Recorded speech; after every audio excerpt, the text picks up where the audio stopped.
Eu era um artista moderno e a arte moderna na Bahia ela começou com o grupo de Carlos Bastos, Mário Cravo,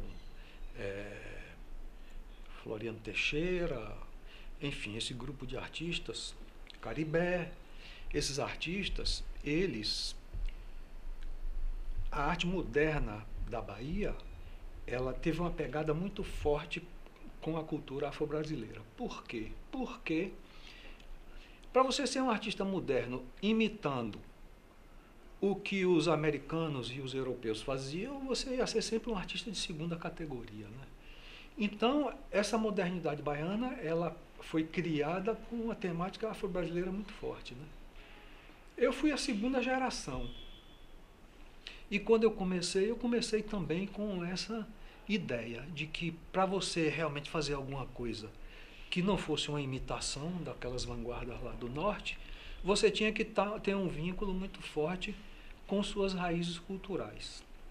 E aí eu comecei a desenhar e a estudar, e na cadeia eu comecei a desenhar umas figuras. Eu era casado com Margarita, isso na penitenciária. Ela me levava uns fascículos que eram vendidos nas bancas de revista,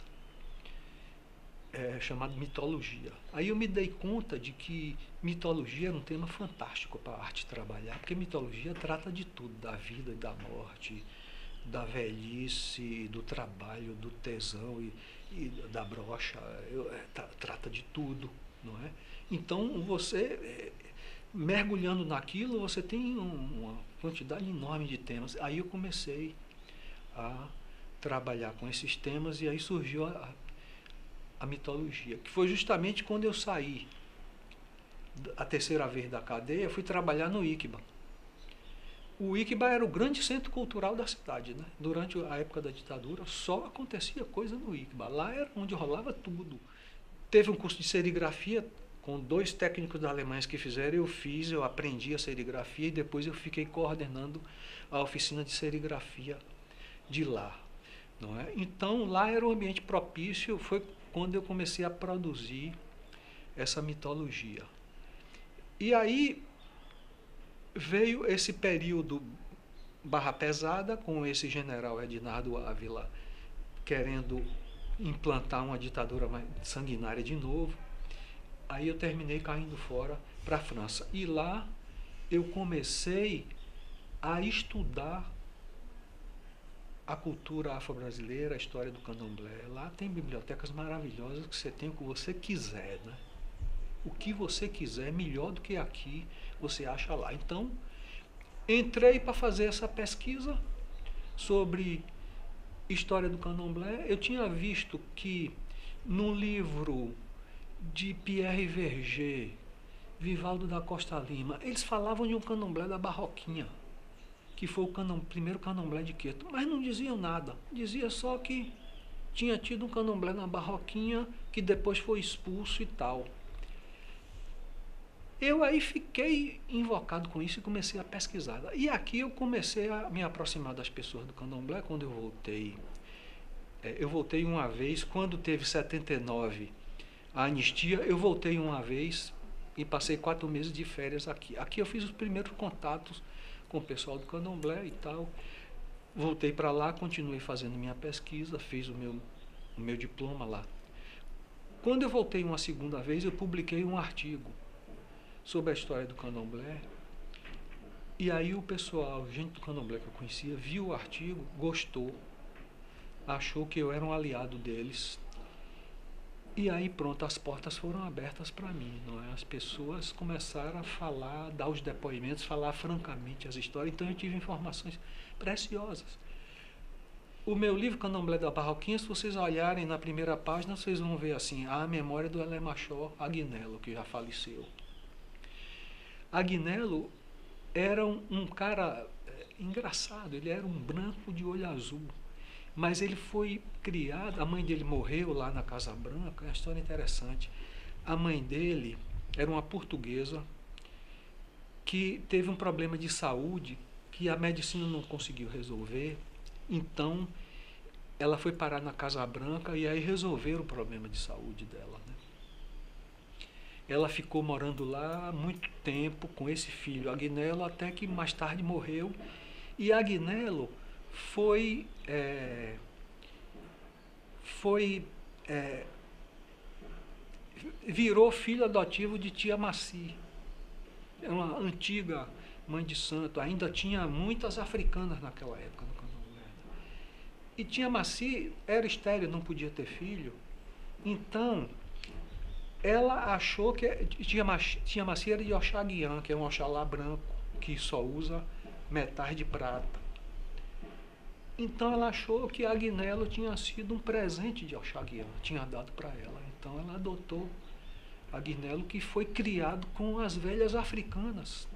Ou seja, Agnello era branco de olho azul, mas ele era o mais africano de todos. Era o cara que mais sabia, porque ele era curioso, conversava com as velhas africanas e ficou sabendo das histórias todas, né? Então Agnello foi o cara que abriu um corredor enorme para mim, porque ele me disse com mais detalhe o que era o candomblé da Barroquinha.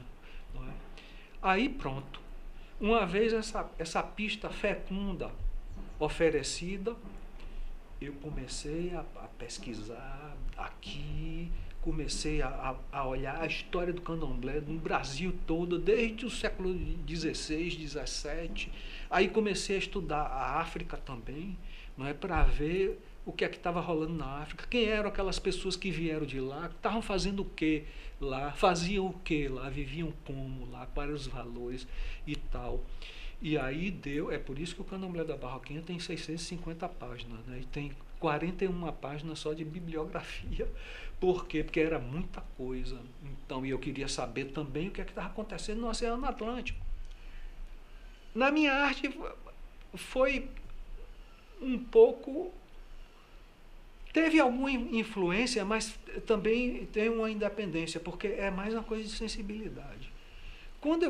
Porque, repare, eu não comecei só a estudar o candomblé, não. Eu comecei a frequentar e comecei a, embora eu não seja afiliado em lugar nenhum, já fui suspenso tata em um candomblé de Angola. Mas eu não sou o tipo arroz de festa que está lá. Eu vou uma vez na vida. Mas, por exemplo, toda vez que eu tinha uma dificuldade, eu não ia para o psicanalista, não. Eu ia para o pai de santo, para a mãe de santo, jogar os búzios e tal. E toda vez eu tive uma ajuda importantíssima. Toda vez. Às vezes era só uma frase. Por exemplo, estava com dificuldade, cheio de dificuldade. Vou para Godot, jogo os búzios, vira para mim e fala: você já esteve apaixonado por si próprio? Eu falei: já. Ele disse: pois precisa se apaixonar de novo. Pronto. Não precisou dizer mais nada. Ali veio uma lucidez. Eu compreendi como eu estava me depreciando. E como eu tinha que mudar aquilo para poder as coisas começarem a acontecer de novo. Esse é um exemplo que eu dei porque é o exemplo mais curto, mas vários e vários outros, com várias e várias outras pessoas, todas me ajudavam. Então eu comecei a raciocinar africanamente, tradicionalmente, porque eu percebi que era uma maneira interessantíssima de você raciocinar, para você compreender a si próprio, conhecer a si próprio, seus próprios problemas. E artisticamente é fácil, porque artisticamente, você trabalha com. Você associa imagens. Entendeu? Então, tudo que é redondo é do território do redondo. Então, redondo é serpente, é bunda, é botoque no lábio, brinco na orelha, quer dizer, tudo que é redondo é da natureza do redondo. Então, isso é uma espécie de pensamento mágico que é muito fecundo também. É depreciado pela ciência, mas a ciência tem um lado cretino também, tem um lado brilhante e um lado cretino. Então, eu raciocino hoje, minha alma é afro-brasileira. Então, o meu Oxóssi de Queto e o de Angola, o Mutalombô de Angola, que é o verde, não é? Minha identidade. Então, esse é o meu povo, esse é com quem eu converso melhor, é com quem eu me entendo melhor. Então, fazer arte nesses termos é fácil quando sua alma já viajou naquele universo cultural.